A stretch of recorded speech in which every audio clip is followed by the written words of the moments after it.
Gold Bond knows that things are just better with a little boost. Like your music? And your skin. Check out Gold Bond's new Plumping Collagen Body and Face Serum Lotion. It's clinically shown to visibly plump and boost skin hydration by 50%, leaving your skin looking hydrated and more youthful. Turn up beautiful skin with Gold Bond's new Plumping Collagen Body and Face Serum Lotion. Learn more on Amazon. By the time I hit my 50s, I'd learned a few things, like how family is precious. Work can always wait. And 99% of people over 50 already have the virus that causes shingles. Not everyone at risk will develop it, but I did. The painful, blistering rash disrupted my life for weeks. Don't learn about your shingles risk the hard way. Talk to your doctor or pharmacist today. Sponsored by GSK.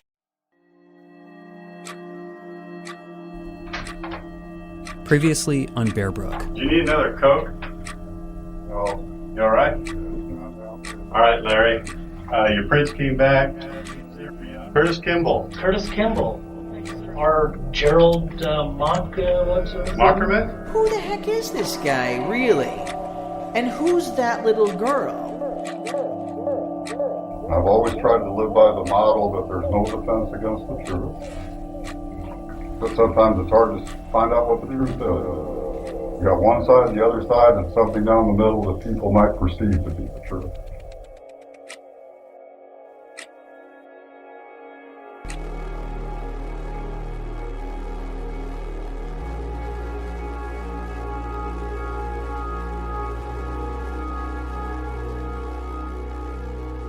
Most stories like to be told chronologically. This happened, and then this happened, and so on. But in so many ways, this is not your typical story. The narrative arc is more like a four-dimensional maze, one that bounces around through time and around the country. It's all connected, but it's hard to know where to start. The beginning, the middle, the end, they all change depending on where you come in. All of which is to say, we're going back to the 80s again.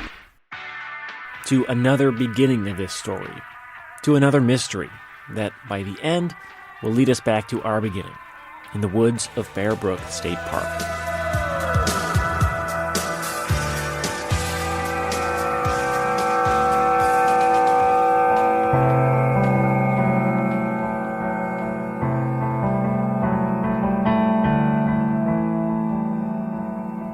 This is Bear Brook.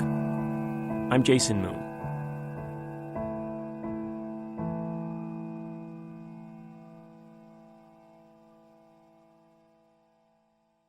In 1986, a man calling himself Gordon Jensen arrived at an RV park in Scotts Valley, California. He had a 5-year-old girl with him, a girl he said was his daughter. Her name was Lisa.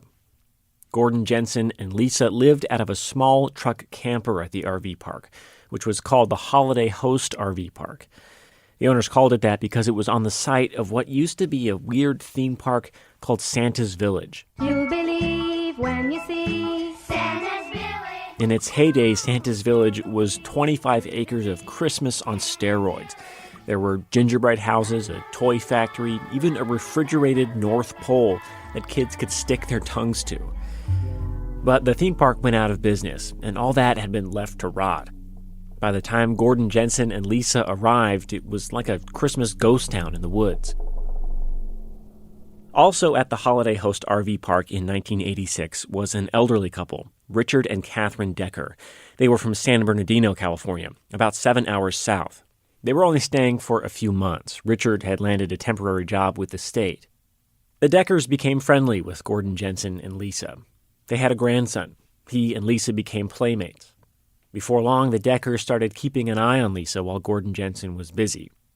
And they grew fond of Lisa, started to really care for her. Years later, a detective named Peter Headley would tell the Deckers their relationship with Lisa probably saved her life. They did. If they hadn't been there at that particular time, said the right things, she would not be here today. Headley works in the Crimes Against Children detail at the San Bernardino Sheriff's Department.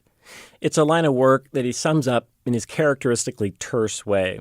It can be very difficult. What do you mean?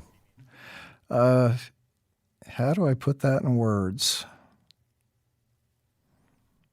Just seeing the effects on victims it's tough.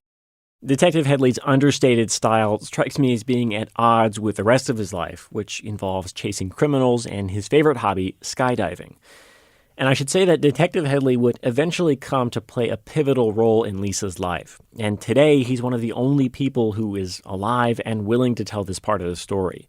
But back in 1986, when Gordon Jensen and 5-year-old Lisa first came to Holiday Host, he had nothing to do with it. In any case, Detective Headley says that back then, the Deckers were becoming concerned about Lisa. They both knew something was very wrong with the situation. They noticed how thin she looked, that she didn't seem to have any toys. And living out of that tiny truck camper, it was hard living for a 5-year-old. Gordon Jensen told the Deckers that Lisa's mother died of cancer when Lisa was just a baby. In fact, Catherine Decker would later tell reporters that he openly cried about it. She says she felt horrible for him. And Gordon Jensen also admitted to the Deckers that he was having a hard time raising Lisa on his own. And they had told him that their daughter had trouble conceiving and she'd like to adopt children. And he ended up saying, well, here, take her on a trial adoption. The idea was that the Deckers would take Lisa to their daughter and her husband down in San Bernardino for a period of 3 weeks. If things went well, they would come back to the RV park with an attorney and make the adoption legal. It wasn't the most well-thought-out plan, but Gordon Jensen seemed eager to get Lisa off his hands, and the Deckers were confident their daughter could offer Lisa a better life than the one she had. So they went ahead with it. The Deckers headed to San Bernardino with their new granddaughter. They were just down here a matter of weeks, and they realized that something was very wrong and that she had been molested. Away from Gordon Jensen and the RV park, Lisa started showing signs of abuse. She started touching the Deckers' son-in-law inappropriately, and she was beginning to talk about the things Gordon Jensen had done to her. I don't know the exact details of the abuse, but one police department would later describe what happened by saying that Lisa was, quote, severely molested and tortured. Getting Gordon Jensen to sign legal adoption papers now seemed more important than ever. But the Deckers soon realized that was no longer an option. They brought her back down here, and when they tried to recontact him, he was gone. Gordon Jensen had vanished from the Holiday Host RV park. The Deckers didn't know what to do, but eventually they decided to turn to the police. In the summer of 1986, they brought Lisa to the San Bernardino Sheriff's Department. Detectives questioned the Deckers and Lisa. Then they took Lisa into protective custody. The Deckers had to say goodbye. Even if they had rescued her, had saved her life, she wasn't legally their child. I talked to Mrs. Decker. Her husband had passed on. Basically, I told her, you saved her life. She did. They did. How did she take that when you told her that? She was very emotional. She had always wondered what had happened to Lisa and really cared about her. As far as you know, have they ever reconnected? I have talked to Mrs. Decker and told her what had happened afterwards. And I had passed on information to Lisa about Mrs. Decker. I don't know if they ever connected or not. Lisa went into foster care and was eventually adopted. Today, she's married with 3 children of her own. She's asked for privacy from reporters, but in a statement released through law enforcement, she says she's living a, quote, happy and secure life.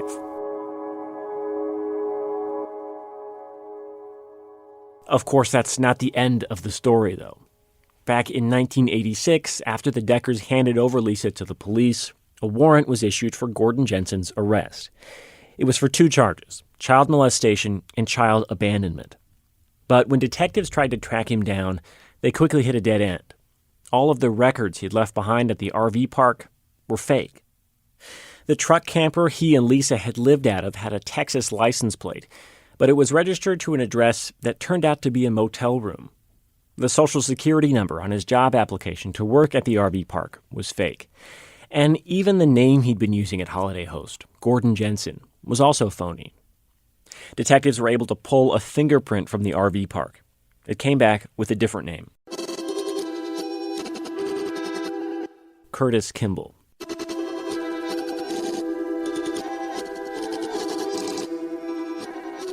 At first, they thought they'd caught a break. Curtis Kimball had an arrest record from a few months before he arrived at the RV park. It was from Cypress, California, near L.A. Curtis Kimball was pulled over for drunk driving, and Lisa was in the car with him at the time. But that was it. Beyond that one arrest, the name Curtis Kimball didn't seem to go anywhere. There was no driver's license or real Social Security number attached to it. Nothing that could tell detectives where he was from. Peeling back one fake name seemed to lead to another, which left detectives with no idea how to find him. And it wasn't until he was arrested in 1988 that those charges were brought up to him. In 1988, 2 years after abandoning Lisa, Curtis Kimball was arrested again. But not because police had tracked him down. He was pulled over for driving a stolen car in San Luis Obispo, California, about 3 hours south of the RV park. At the time, Curtis Kimball gave police another phony name. He said he was Gerald Mockerman. Again, here's Detective Peter Headley. And at that point, they got his fingerprints. He was still in custody for the stolen vehicle. So when the prints came back, he was still there. And that's when they found the previous warrant under the other name, Curtis Kimball. So in 1988, police had figured out that Curtis Kimball and Gordon Jensen were the same guy, and they had him in jail, facing charges for molesting and abandoning Lisa and for driving a stolen car. And this is an important moment in the timeline because it's here that detectives came so close to figuring out the truth, so close to establishing the fact that, as we learned in the last episode, Lisa wasn't actually his daughter, that she'd been kidnapped. In 1989, an investigator working the child abandonment charge told a reporter, quote, "My guess is he picked her up somewhere and was keeping her as a sex slave." One prosecutor even said he would try to force Curtis Kimball into taking a paternity test to establish their relationship once and for all. But that paternity test never happened, at least not all the way. They got as far as taking a blood sample from Lisa, but they never got one from Curtis Kimball. I'm not exactly sure why that paternity test was never finished, but my best guess is that it was because Curtis Kimball took a plea deal. In 1989, he pled guilty to child abandonment. In return, the child molestation and stolen vehicle charges were dropped. This is pretty standard, in case you're wondering. The vast majority of convictions in America, over 90%, are the result of plea deals. It helps prosecutors avoid lengthy trials and work through more cases more quickly. But in this instance, it worked out pretty well for Curtis Kimball, too. By avoiding a trial, he avoided that paternity test and further scrutiny into his past. Curtis Kimball was sentenced to 3 years in prison for child abandonment. In 1990, about halfway through his sentence, he was released on parole. He fled almost immediately and became a fugitive. The next time police had him in custody was in 2003, after he had changed his identity once more to Larry Vanner and murdered Eunsoon Jun.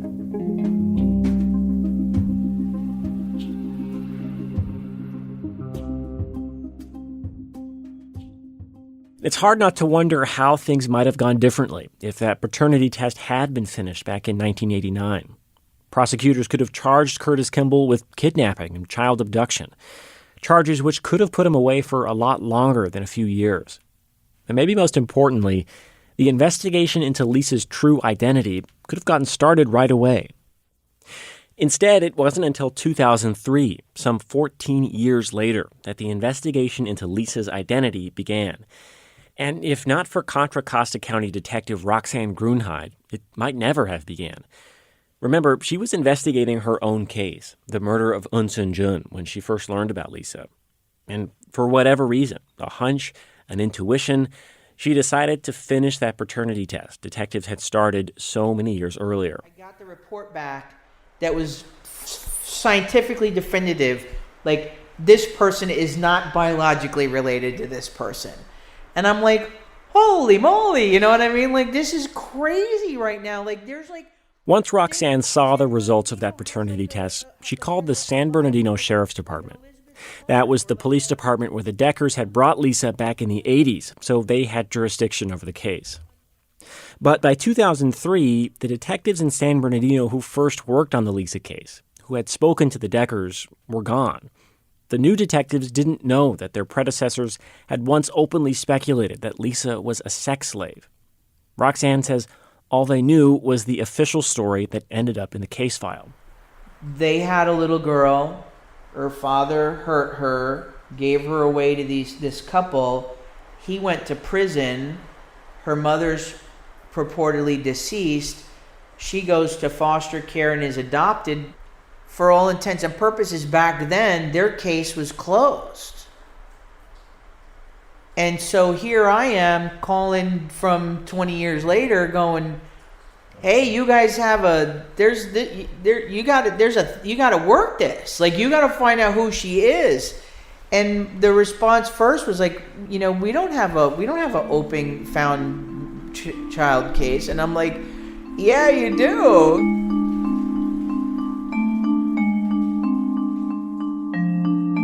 Remember, at this point, Kimball was serving 15 years for the murder of Eunsoon Jun. So once Roxanne convinced police in San Bernardino to reopen the Lisa case, she decided to have one last conversation with Curtis Kimball. She went to the Pleasant Valley State Prison in Coalinga, California, and asked him point blank, where did Lisa come from? Where were her real parents? And I think that he knew exactly what he was doing. And basically, he was just playing us. He was just... he was saying stuff like, well, they said I had a daughter, back in the day, but, I don't remember. They said I gave her away, but I can't imagine I would have done that. But, I'm an alcoholic. I drank a lot, and I don't have any my memory's shot. And I was just thinking, you're lying your left foot off right now. You know what I mean? Roxanne didn't get anything useful out of Curtis Kimball, and no one ever will. That's because in 2010, Curtis Kimball died at the High Desert State Prison in Northern California. According to his death certificate, the cause of death was a mix of pulmonary emphysema, pneumonia, and lung cancer. His body was cremated, and his ashes were thrown into the ocean off the coast of Santa Cruz. Curtis Kimball had no visitors while he was in prison, not even a single phone call. He never tried to make a deal with prosecutors with the information he had. He never bragged about it to other inmates. As far as we can tell, he never told anyone the truth about his life. Whatever he knew about who Lisa really was or what happened to her mother, he kept it all inside. And when he died, it was gone.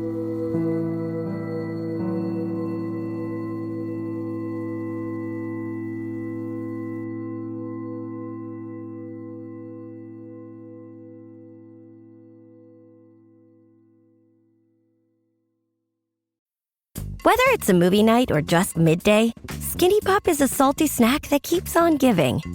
Made with just 3 simple ingredients for an irresistibly delicious taste and a large serving size that lasts.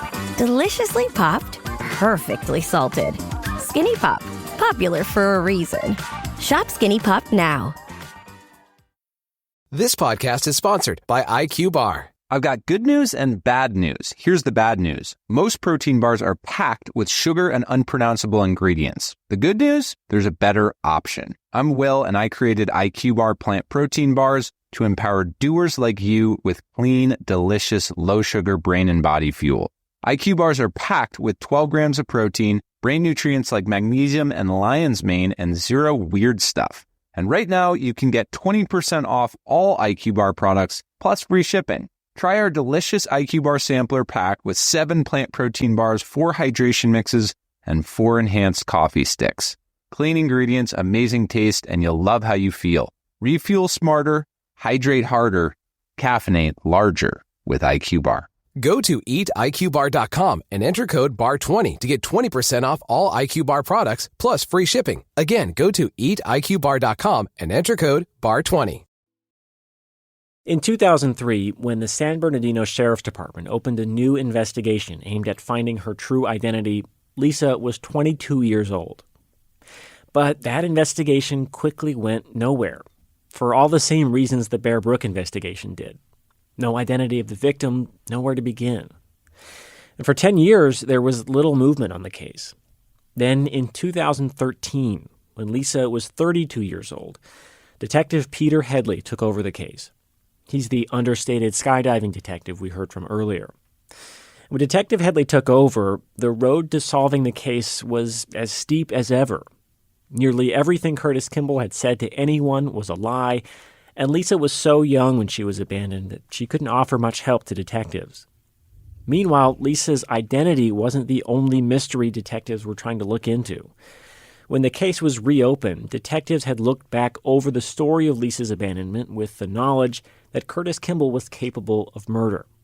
Under this new light, new questions arose, like where was Lisa's mother? Had Curtis Kimball killed her? And there was also a story that 5-year-old Lisa had told detectives back in the 80s when the Deckers brought her in.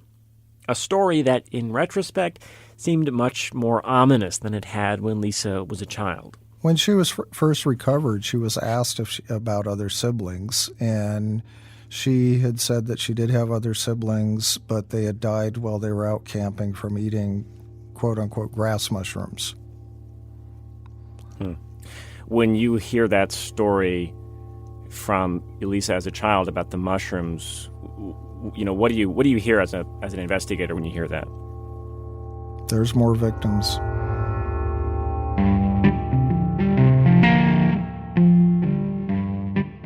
So not only were they searching for Lisa's identity, but for evidence of other potential murders. Detective Headley started his work on the case by doing pretty much the same thing his predecessors had, trying to find a missing persons report from somewhere around the country that matched Lisa.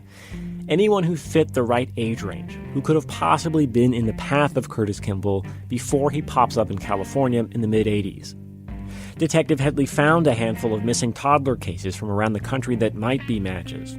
He reached out to the families of the missing children and asked for DNA samples to compare against Lisa. One by one, he ruled them all out. Detective Headley wondered if maybe the problem was that Lisa had been abducted somewhere outside the U.S., and that's why she wasn't showing up in a missing persons report. One of the stories Curtis Kimball had told about Lisa's mother was that she was a nurse from Canada. Maybe there was some truth in there. So Detective Headley reached out to the Royal Canadian Mounted Police, who told him they had a case of a missing toddler that might match. Again, Headley tracked down a family member, got a DNA test, and ruled it out. Detective Headley tried switching tacks and turned his focus to Lisa's mother. At different times, Kimball had told people her name was either Donna or Denise. Headley pored over thousands of records of Canadian nursing licensing boards looking for either of those names. But again, nothing.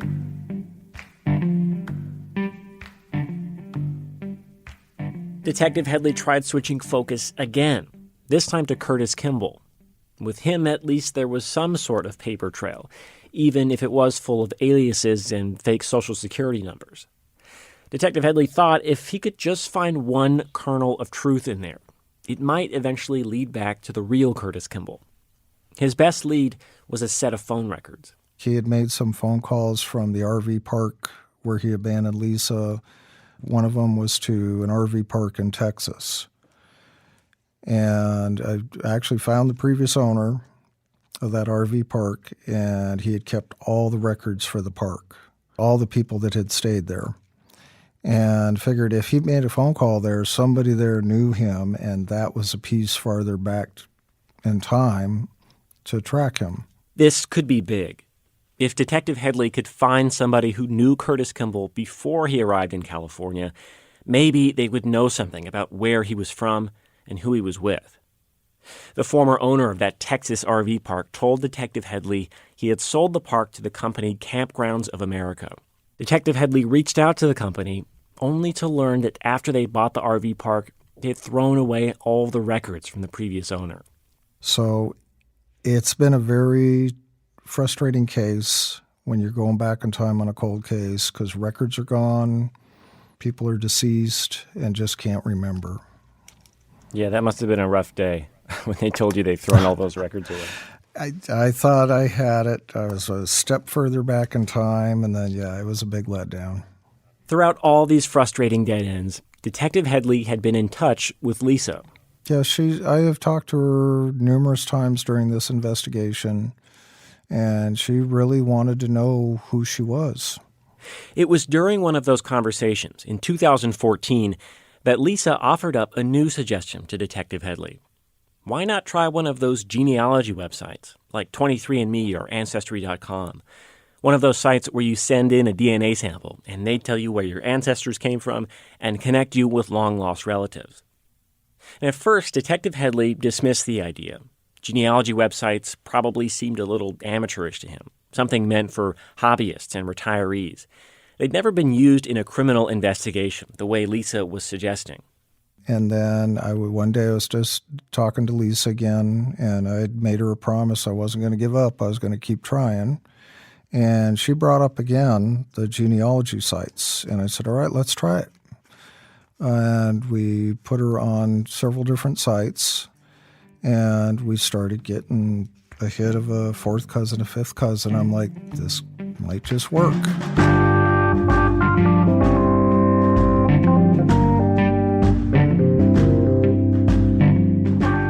Lisa and Detective Headley didn't know it yet, but what they were doing would soon change the face of forensic investigations.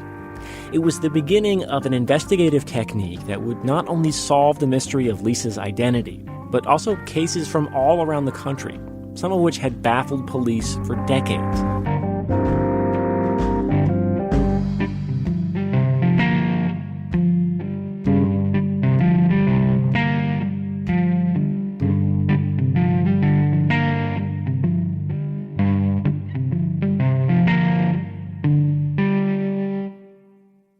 To understand how Lisa's suggestion led to all that, you need a brief overview of the ways police use DNA testing in criminal investigations. Oh, Mr. DNA, where did you come from? From your blood.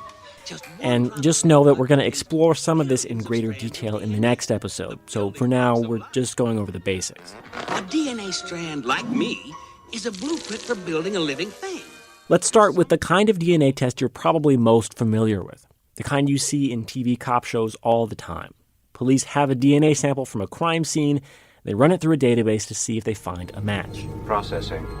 This type of standard DNA matching test landed its first conviction in 1987, and it's been a mainstay of criminal investigations and TV shows ever since. DNA. Match. Then there are paternity and maternity tests. Pretty straightforward. Investigators have two samples. They want to know if they're related. This kind of test is also on TV a lot. When it comes to one-year-old Isaiah, Jay, you are not the father. This is the type of DNA testing that told us that 3 of the 4 Bear Brook victims are maternally related. Then there's one other kind of DNA test that some police departments have at their disposal. It's called familial DNA testing. This kind of testing searches a police DNA database for near misses instead of exact matches. The basic idea is that if police don't find a match for a suspect's DNA in the database, a familial search might find someone related to the suspect who is in the database. And generally speaking, familial testing can detect relatives only as far as the immediate family. And that's pretty much it for law enforcement. But over the last 10 years or so, a newer and more advanced kind of DNA test has been developed and honed by people outside of law enforcement. This new test comes from a world with its own separate interest in DNA testing: genealogy. Genealogists study family lineages by researching ancestors and descendants and building out broad family trees. And they were quick to realize the potential for DNA testing in their work. 23andMe is reinventing the way you look at your ancestors using the science of genetics, your DNA. With just a small saliva sample, you'll learn about your ancestry. Commercial DNA testing turned out to be a huge hit. Today, as many as 12 million people have sent their DNA into a genealogy website, according to an industry estimate. Oh, wow. This is crazy. We're 19.9% Japanese. Did not guess any of this. And at first, the kinds of DNA tests genealogists were using were the same ones police had. Paternity and maternity tests to trace those lines of a family tree. But over time, the commercial DNA tests grew more advanced as companies like Ancestry.com and 23andMe competed with each other to squeeze more and more information out of each DNA sample. Before long, the commercial databases made a big breakthrough. Using Relative Finder to compare his DNA with other 23andMe members, George found out that René could be his fifth cousin. What 23andMe calls Relative Finder is based on a new kind of DNA test called an autosomal DNA test. It works on the same principle as the familial DNA testing that some police departments use. It searches a DNA database for relatives instead of exact matches. But the big difference is that autosomal DNA tests are much, much more sensitive. When police run a familial DNA test, they're usually examining 20 different genetic markers to see how well two samples match. Think of it like a low-resolution photograph. It's why familial testing can only detect close family members. And by contrast, the autosomal DNA tests being offered by genealogy companies today examine more than 700,000 markers on each DNA sample. With this high-resolution test, genealogists can detect relatives as distant as fourth or even fifth cousins. Speaking of cousins, you have a lot more of them than you probably realize. Let's assume you have a really simple family tree where each set of parents has just 2 or 3 kids. In that scenario, you have 4,700 fifth cousins. You can discover ancestors from all branches of your family tree. You never know who you might find.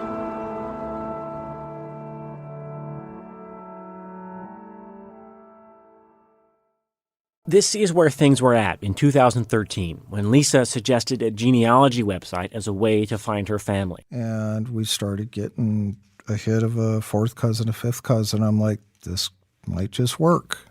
The matches were a starting point, the first blood relatives Lisa had ever known about. But they were distant relatives, people so far removed that they didn't know anything about her parents or what her real name might be. I mean, think about it. Do you know any of your fifth cousins? Do you know the names of your great-great-great-great-grandparents?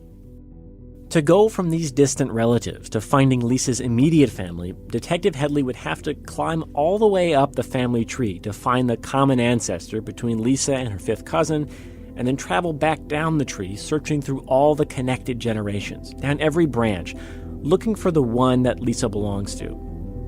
It's like trying to find out where one particular leaf grew on a tree after that tree has been cut into pieces and piled in a heap. To do this, you need more than just a match in a database. You need to be well-schooled in the ways of traditional genealogy, birth and death records, wedding announcements, obituaries, social media. Detective Headley realized he was going to need some help. Detective Headley reached out to a nonprofit called DNAadoption.com, which had been using genealogy for years to help adoptees find their biological parents, which is how we met this woman. I'm Barbara Ray-Venter, and I'm a genetic genealogist and search angel. That's genetic genealogist and search angel. Barbara is originally from New Zealand, though now she lives in California. She picked up genealogy like so many others do, as a hobby in her retirement. She put her own DNA online in 2012 and found a cousin from the UK she'd never met before. The cousin was a 70-year-old man who told Barbara he had just learned from his DNA test that the man he'd always thought was his father wasn't. I had no idea how to help him. And so what I did is I went online and I found an online course that was offered by DNA Adoption, and I took that class. And that's actually the technique that I use for doing all of the work that I'm doing now. From one online class, Barbara quickly rose to become an expert in the field. Her PhD in biochemistry, which she has in addition to her law degree, may have helped. Barbara started volunteering with DNAadoption.com, and before long she was teaching that class she took, along with other duties like answering all the emails that came into the website. And so back in March of 2015, there was a webmail that came in from Peter. And basically he just asked the question, is the technique that we were teaching to adoptees to find their birth relatives, could that be used to identify somebody who didn't know either who she is or where she was from? And she said yes, but since you don't have any geographical information, it's going to be a lot harder. Usually with an adoptee, they'll know that they were from this state or this area, just from where they were adopted. And with Lisa, we had nothing. The task was daunting. It would be a real test of what genetic genealogy was capable of. But Detective Headley was out of options, and Barbara enjoys a good challenge. So they dove in. And together, they formed a new kind of investigative team. Part civilian, part law enforcement, part cutting-edge genetic genealogy, part old-school detective work. A soft-spoken genealogist and an understated detective. They were made for each other, really. First step is you're building these trees. As she followed the family trees down, I would contact the living folk. Because you know if these folks are sharing DNA, there has to be a descendant of that common ancestor. Call them up and say, you're related to our victim, will you test?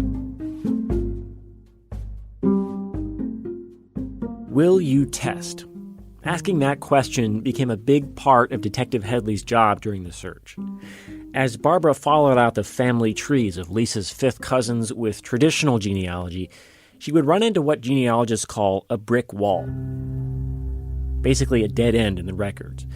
And whenever that happened, Detective Headley would try to get those people nearest the brick wall on the tree to take a DNA test with one of the genealogy sites.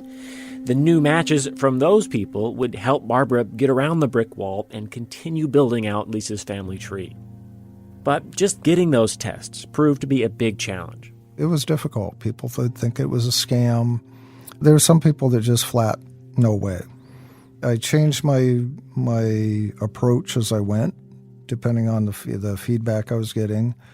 And I ended up telling people, please contact your local department and have them verify me. Earning people's trust was one challenge. Another hurdle was the sheer size of the family tree they were dealing with.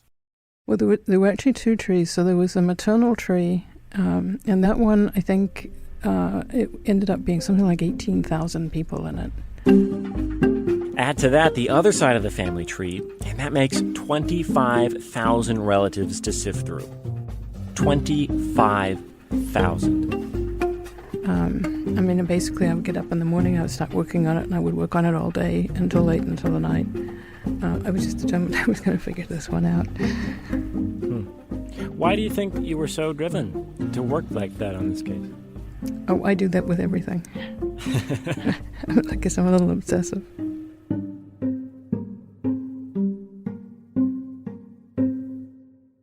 Barbara wasn't paid for any of this, by the way. To her, the project was just like any of the dozens of adoption searches she had done over the years, using the same basic technique.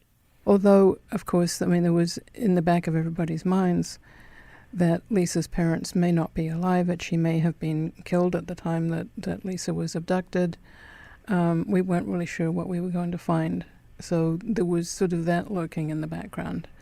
Barbara didn't do all of this work alone, though. She had help from volunteers at her local genealogy society. And she also picked up new volunteers along the way from an unexpected source, from Lisa's extended family. As Lisa's family trees grew, some of her newfound cousins offered to help Barbara with the project. So we probably had over 100 people who were actually helping build trees and do research and brainstorm and so on. It took a little more than a year, and what they estimate was about 10,000 hours of work. But in the summer of 2016, Barbara Ray Venter and her army of volunteers did it. They narrowed down the genealogical possibilities of who Lisa's mother was to just one person. Barbara immediately called and left a message with Detective Headley. And he called me back a couple of hours later and he said, no such person, she doesn't exist. And so we knew that she did exist because we had her grandmother's obituary and we had her brother's obituary. And so, of course, immediately Pete figures out what it is that unfortunately, it meant that she was probably deceased. The police databases Detective Headley was looking at are made up of things like DMV and voting records. So if a person hasn't been driving or voting in a long time, they're not likely to show up. Detective Headley contacted the closest living relatives of Lisa's mother that he could find. And for the first time, he spoke with someone who could remember Lisa herself. I was talking to one of her relatives, and they remembered her mother and her moving away, and they never heard from them again. That's when the pieces fell together, and it felt great. What was their reaction?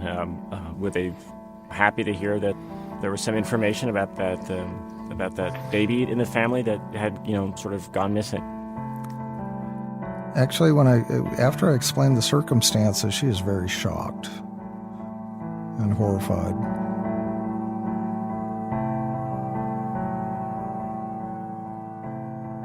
"30 years after she was abandoned at the Holiday Host RV park, Detective Peter Headley called Lisa to tell her her real name.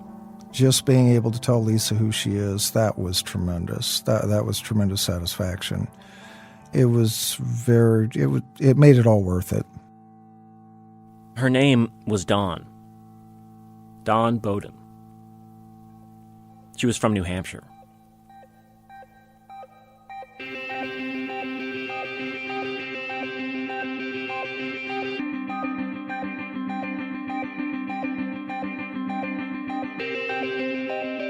That's the end of part 1 of this episode of Bear Brook. If you want to keep going, part 2 is available in your feed right now.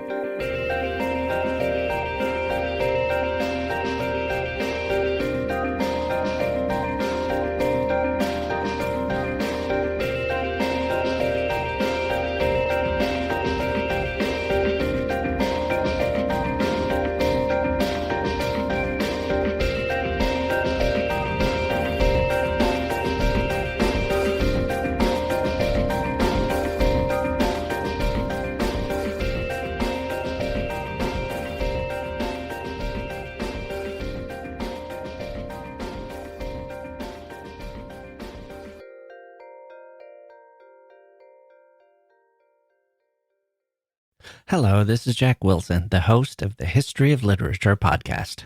For the past 10 years, I've been talking to novelists, biographers, and scholars about the greatest books in the history of the world and the men and women who wrote them. Like our recent episodes on Dante and Love, a starter pack of 10 Indian classics, the pop culture that influenced Sylvia Plath, and a talk with scientist and novelist Alan Lightman about the wonders of nature. Join us at the History of Literature podcast, wherever you get your podcasts.